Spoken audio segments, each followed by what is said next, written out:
I'm Tracey L. Fisher, and welcome to A Reentry Point of View. And I'm here today with my guest, Dr. Wrenn. How you doing? Fine. How are you today? Oh, man, I'm doing great. It's an honor to have you here. Dr. Wrenn is a physician in the urban community, which is needed. He's my physician. He's the one who keeps me healthy, as you can tell. And I appreciate him for actually coming here, and he's going to talk about a few things that the urban community need to know. Tell us about yourself, Dr. Wrenn. Well, I've been practicing medicine in West Philadelphia for approximately 38 years, having grown up in West Philadelphia. I'm a graduate of Cheney University and Jefferson Medical College. And I did my internship and residency at Mercy Catholic Medical Center, which is Misericordia at the time, and Fitzgerald Mercy. And I now practice in West Philadelphia. Now, where's your practice at? 5139 Chestnut Street, right across from McDonald's. Oh, great. Okay. Listen, right now, we get straight to the point. It's an epidemic with the drugs in our community, especially the, what's that, the opium? The opiates. Opiates. Can you explain what that is? A lot of people don't know what it is, especially the elders that got grandchildren at home. Well, actually, most people don't understand about opiate addiction. Some years ago, they made a mistake, I think, by grouping all addictions the same, saying anything that you did over and over again that was harmful, you were addicted to. Prior to that, opiates were in a separate category because they work through the brain receptors. So most people don't realize what happens. Well, let me give you an illustration. I chop your arm off, you have pain. I give you morphine, which is an opiate, and your pain goes away, but your arm's still off.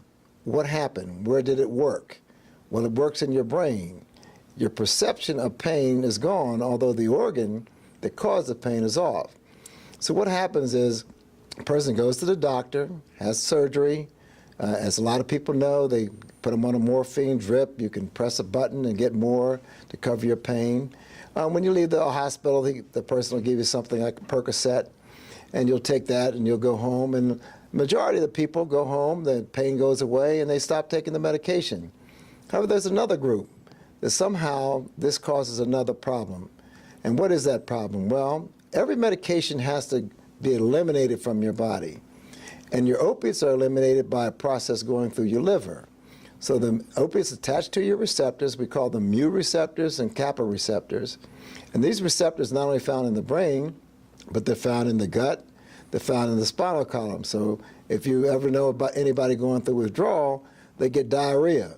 When they're taking the medication, they have constipation. That's because the mu receptors in the brain, in the gut are working. In the brain, however, the same process is going on. The opiate is attached to the mu receptors in the brain, and when that drug is eliminated by the process of detoxification through the liver, it goes away, and the person experiences pain, they experience withdrawal, they experience cravings.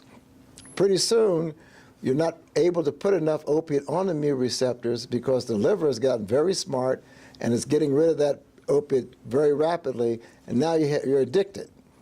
And what happens to the majority of the people, especially in our community? You go to your doctor, the doctor says, you're addicted to that medication, get out of my office. And you're out in the street. And then what happens? When you can no longer purchase those pills in the street, you go to the other thing is called heroin. So that's what happens. So whether you start recreationally because you found it in the cabinet that your parents left there, or whether or not you start with heroin, the process is still the same. Wow. So now you deal with a lot of individuals in your practice. What's the age bracket that you see it like really most at? Well, most of the age brackets you probably see between 18 and I would say about 40. Wow. But there's some older ones now, we have a different category. Mm-hmm. And they're probably younger people, but because I treat adults, mm-hmm. I don't see that younger class. And because I treat it with a new drug we call Suboxone, hasn't been cleared for people under 18. Right, so what is Suboxone? Okay, Suboxone is a drug, there's two combinations, it's called buprenorphine and naloxone. Now, buprenorphine is an opiate, and naloxone is Narcan, which you've heard a lot about. That if a person has a drug overdose and you give them a shot of Narcan, they bounce right up.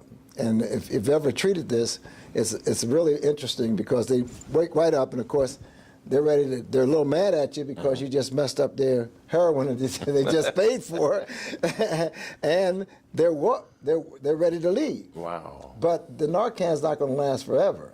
So we would encourage people to stay in the hospital until the opiate is really worn off. The problem is what happens afterwards.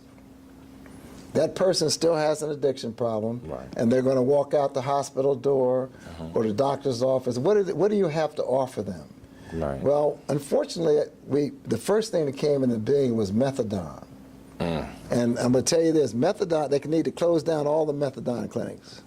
Now, why is that? That's a disgrace. Wow. If you ever go to 48th and Parkside, yes. So what happens is methadone is really just something to replace. It's not a treatment. Suboxone's a treatment. Methadone is just a replacement.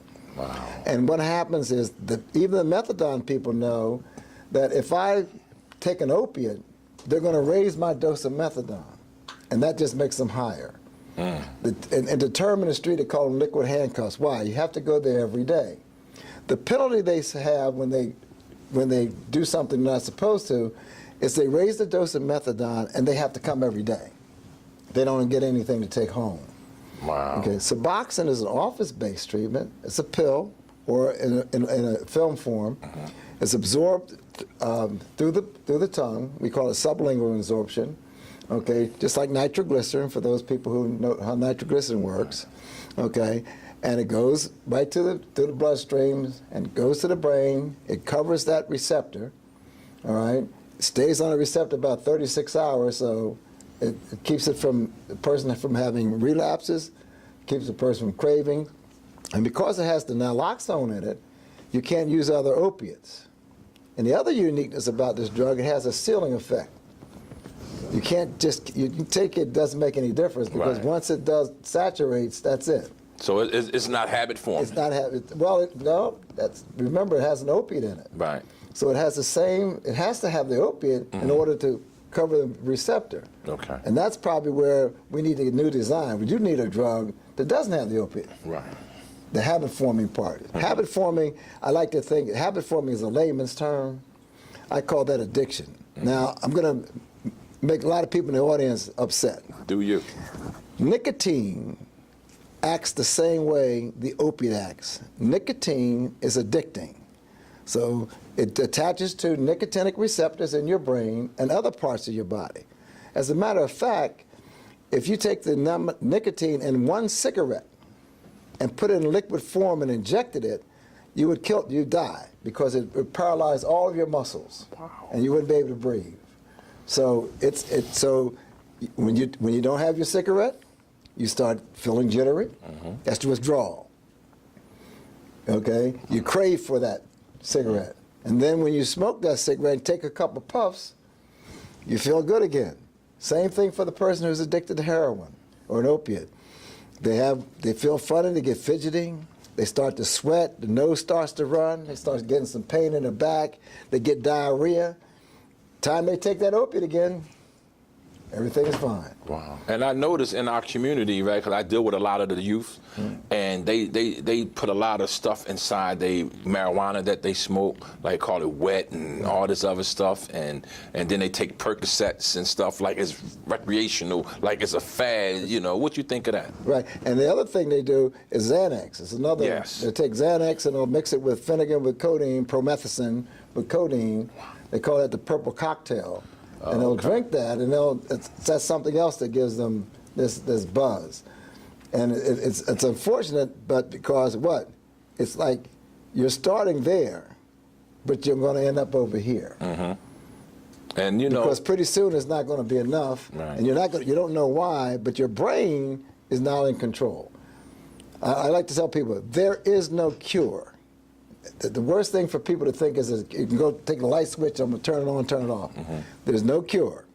So the job is preventing the first thing that happens. right, Trying to recognize that, wait a minute, I'm taking this pill, I'm not taking this pill for pain anymore. It's something else.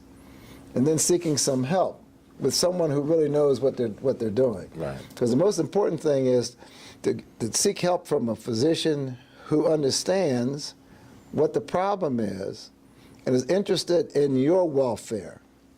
interested in your welfare, because so many people in the treatment phase want to punish you, treat you, as they say, that terrible term, junkie.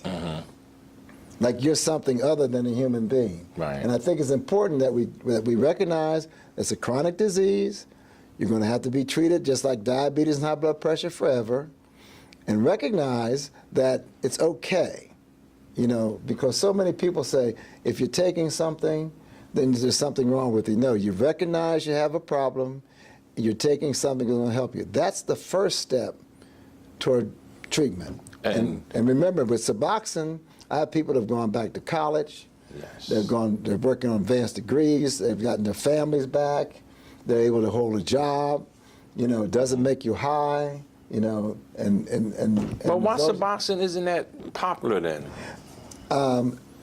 My theory is the criminal justice system needs people in order to be in these prisons, to keep these towns that have prisons in it functioning. Because the only difference between, as you know, between the prison guard and the prisoner is 3 years of education. Absolutely. The average person in the prison went to 9th grade. The prison guard graduated from high school.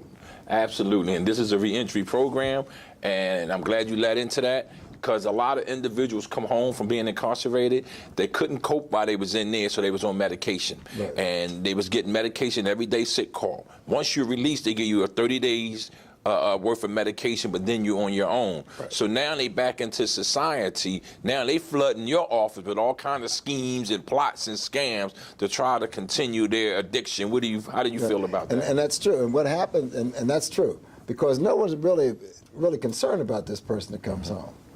And that's not a way to follow for treatment. Right. You know, you have to be in some type of program. A lot of these people come from, if you're addicted to opiates before you went into prison, most likely if you're in prison, you can still get the opiate, unfortunately. But when you come home, you still have the same problem. Right. It hasn't changed any. And everyone knows that you're going to go back to what you were doing before, because that's all you know. You get out, you can't get a job, you can't do this, you can't do that. And the big issue, of course, people coming out, they don't have insurance right away. So they're kind of thrown out into the street without any type of plan. Right. Because the plan is not for you to be successful in the street. The plan is for you to come back to jail. Absolutely. It's a plan. This is not an accident. This is planned. It's been planned.